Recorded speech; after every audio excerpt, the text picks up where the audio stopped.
Just want to take a little walk and talk and do a video. I don't know if you can see that itsy bitsy tiny little spider web there. Probably not. I don't know if you can see that. And look at this beauty. Oh, and of course I have a little abeja down here. Sacred bee. Beautiful, beautiful, beautiful. And look at the sky, it's so full of water.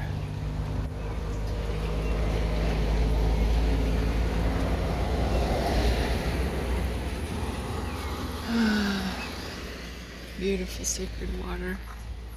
Water of life. Everything is so green here because of this beautiful water.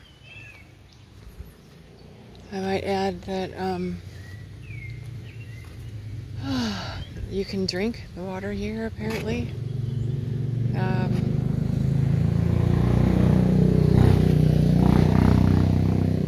almost want to bite my tongue when I say that because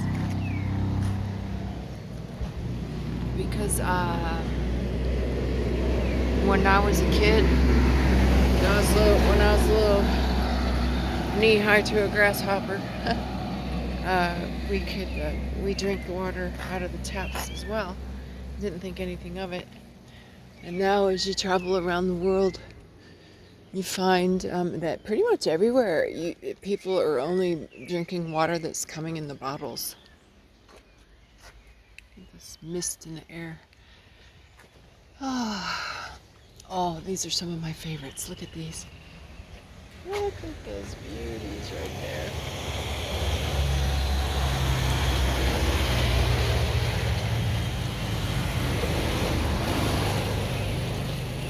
Stunning. Absolutely stunning. So pretty. Look at that. I lost my train of thought when I see these. It's just so beautiful. Anyhow, the water, yep.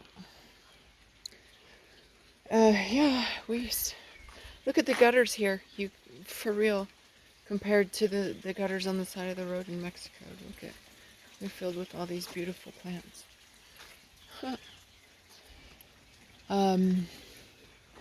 Anyhow, I think there's a bench up here with an overlook of the mountain, so I will go up there while I continue to talk about the water. Yeah, it's so important, the relation we have with the water.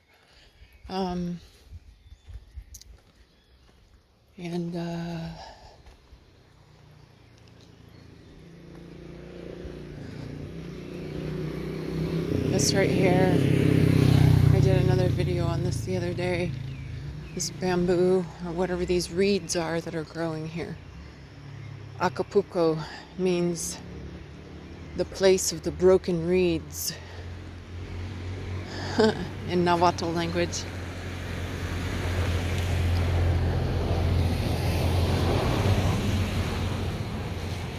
Look at the moss growing on that tree. I bet they have some amazing species of mycelium here. Anyhow, these reeds or bamboo or whatever name you want to give to them, doesn't matter. I mean, it does, because you need to know which plant is which, but it's some kind of a cane, right? I do know that. And I see that it's, well, like reeds are always at in a place where there's close to the water, because you can hear the river running in the background. But all this area right here could be vetiver. You know, not just totally vetiver, but you could plant some things in between. I don't know, make it look pretty. But vetiver is the thing that's going to hold that this wall.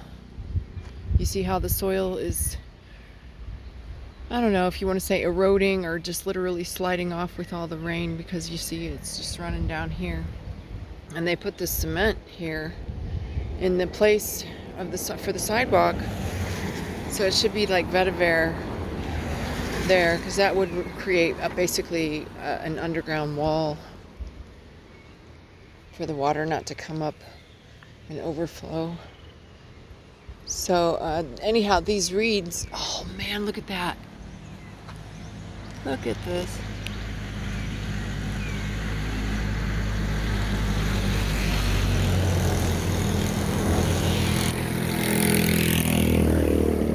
Probably not going to come out so good on the video as it looks in person. That's a brilliant color of like a, I don't know, burgundy red color. Oh, look at these guys. Look at their pretty colors too. Oh, they're just so gorgeous. This tree, look. Yeah, so these reeds, they could be used for biomass. This red dirt here is basically your typical clay riverbed. You could mix that with the reeds, the chopped up reeds. You could mix that with the clay and maybe some sand or some quicklime or limestone, kind of just something like that. And water. And there you go, you'll have a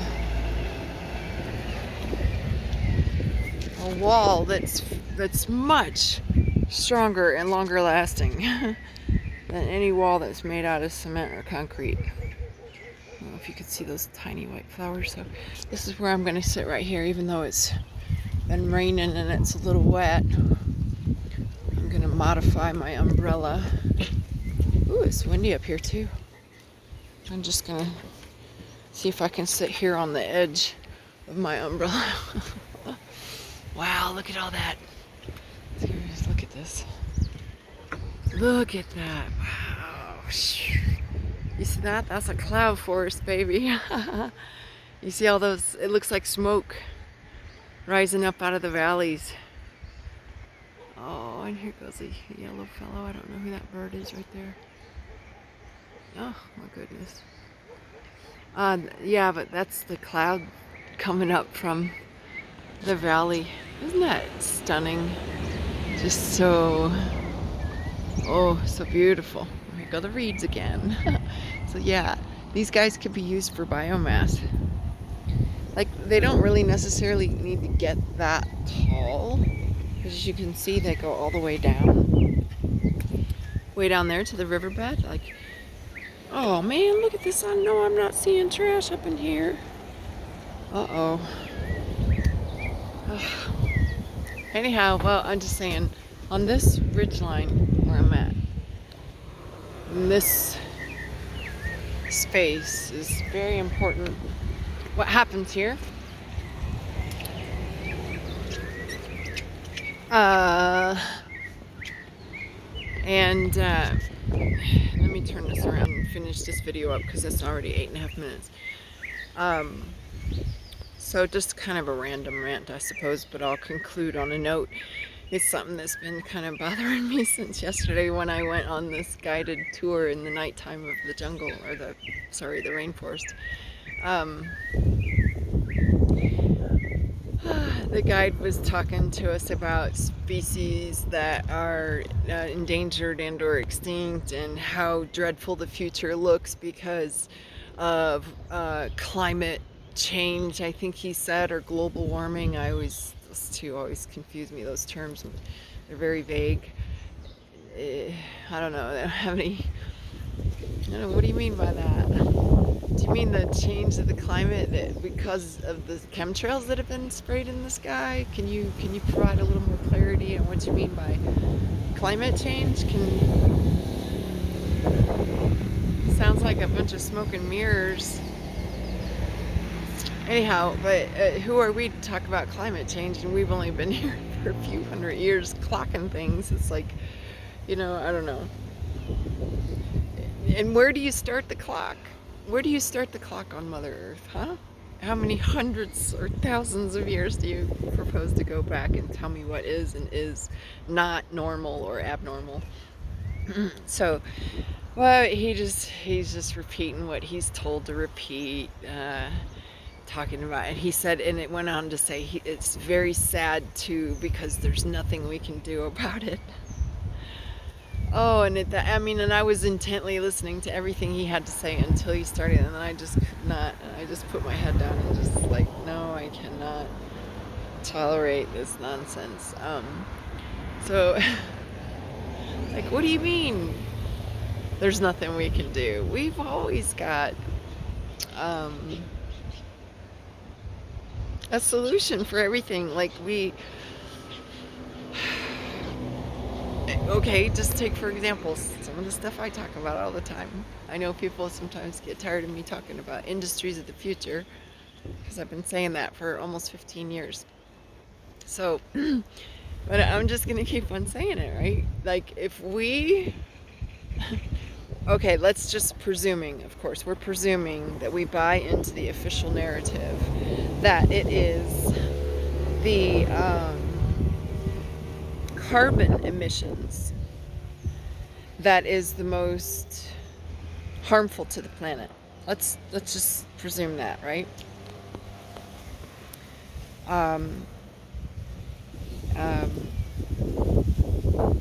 Let's have a look at that. Let's look at the most highest impacting, like the most impactful, how do you say, contributors to this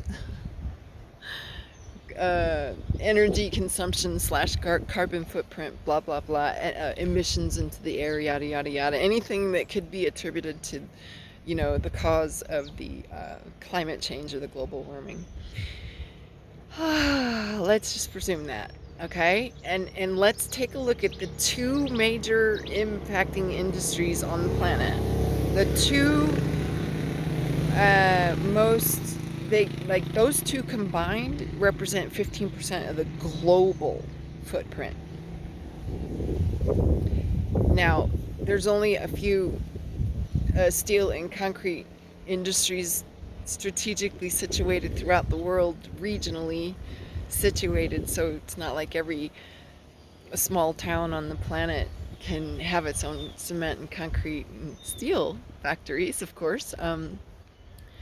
So there's just a few of these places, and they're kind of, there's not one on every corner, is what I'm saying. They're very few and far between, typically these steel, if you look at it from a global perspective. But yet they take up 15%. They're responsible for 15% of the global emissions slash energy consumption, blah blah blah, carbon footprint. All right, well, then make your steel and your concrete and your cement with biomaterials. Use Kanyamo, or Kanyamo or hemp has already been proven to do this, and they're already using it in many other countries around the world. So don't tell me that I can't do something to impact the so-called carbon footprint that is allegedly responsible for the global warming or climate change or whatever phrase of the week we're giving it now. So I'm just saying, yeah, there is something we can do, and if that is the culprit, is to remove that. Like,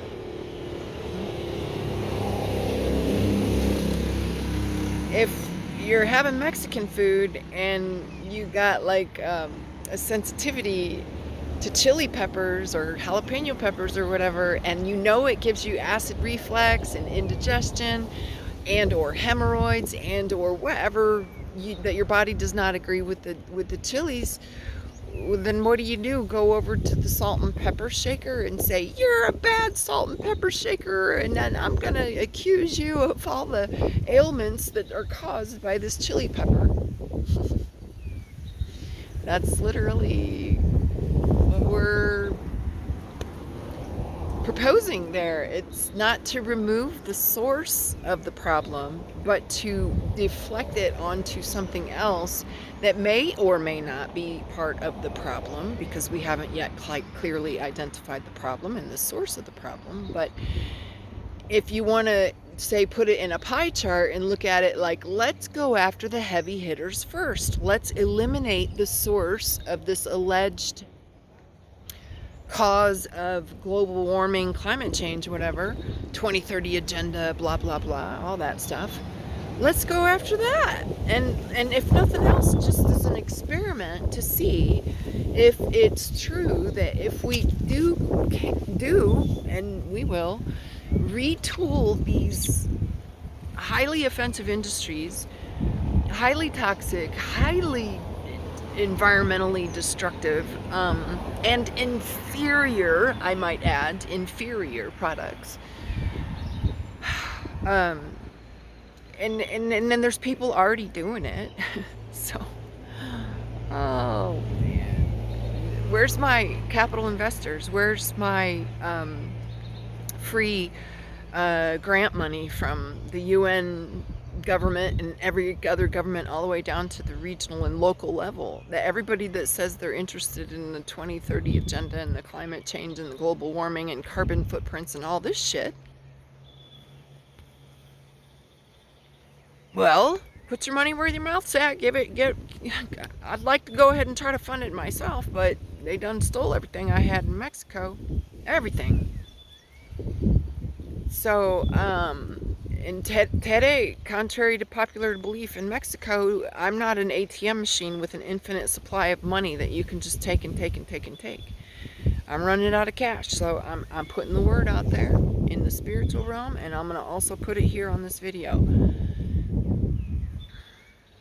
For anybody that's interested in cleaning the environment while we create not sustainable, renewable, carbon negative, clean industries, and strong economies, increasing the public health, decreasing the level of the public crimes, because the petty criminals are only robbing and committing petty crimes, as they say it, because they have no other way to pay their bills. If every human being had everything they needed, a roof overhead, food on the table, I mean, read Crime and Punishment. It's enough said. You know, most people do, I'm not saying all, there are a few violent psychopaths out there. I happen to know them personally, quite a few of them. But for the most part, most people don't get out of bed each morning thinking, who can I rob today? They don't even have that thought cross their mind unless they feel in a position where, like they're just totally desperate, and or that no matter what they do, they can never step out of their poverty. That's the precursor for crime. Just, you know, just saying, from a community and economic development perspective, that is a precursor for petty crimes, and crimes within the community is scarcity, and scarcity is a mental disease. So if we can fix our perspective and the mental disease that comes from that perspective, then we can come back in more into alignment and say, gee, even for these UN global, world government fans, I don't care. I'm not making any judgments. I'm just saying, okay, is that your stance? Is that truly your position? Because if it is, I have a solution. Would you be interested in implementing a solution to address the thing that you're saying to me and the rest of the world is the problem? Because if you're not interested in doing that, then you are the fucking problem. It's simple. Lead, follow, or get out of the way. And I'm here with this beautiful place. So grateful to be here. And I'm just here with this message with holistic intelligence and unconditional love. But at the same time, you know, speak softly, but carry a big stick. Lead, follow, or get out of the way. Everything is a choice. For now. But for those that continue to misuse their free will choice to do things that are against the natural law, which is to say that you're inflicting violence on that's not for humans, that's for animals, for plants, for the Mother Earth, for the sacred water, for all of our relations. And if you are inflicting violence and being predatory upon that, your time on the stage is done, son. It's over, Rover. It ain't coming back, Jack. Get on the bus, Gus. Don't need to discuss much. Because I'm just saying, get out of the way. If you're not willing to be part of this, taking responsibility for our thoughts, our actions, our words, our deeds, and our intentions, and not lining up what we say we're going to do with what we actually do, ain't got time for it. It just ain't. I mean, it ain't going to go nowhere. You're like you're driving a car with 3 wheels on it. You might could go for a while, but you're going to run off the road. And I ain't trying to hear all that. You know, we've run off the road. We've done all of our exploration of devolutionary consciousness to see the depths of our depravity and to see how much we can destroy and pollute and disrespect all the things here on this beautiful earth that give us life, and we couldn't be here without it. It's come on now. I'm not going to beat a dead horse. I'm not going to continue to just repeat and repeat, but I just want to get that point across real clear. And that is, of course, part of my solicitation to any and all concerned, all Khan. My message out to all Khan. If you too are interested and motivated and in alignment for and in support of and in respect of and in desire to have a good relation with the sacred water, Mother Earth, all the life, everything, right? The environment writ large, and the 7 future generations. If that resonates with you, come on over. I need the help. I sure do. I would appreciate so much the help. Website developer, designer, accountant, legal representative, executive officer, chief of research and development. I'm trying to think what else. At least those positions. And those are all full-time positions. I would love to take some of this workload off of myself and delegate it to others who are in the spring and the summer of their life that are supposed to be out there moving, shifting, and shaking. My job in the fall of my life is to be falling back into the background and just providing guidance and prayers. And then it's for the young people to pick it up and work with it, right? Because they're in that time of their life. So that's my pitch. That's my, I don't know. I had also another video out there that was specifically called community solicitation. So maybe whatever name I give to this video, I will also copy it over into the community solicitation playlist. So that's it for family. That's it for now, family.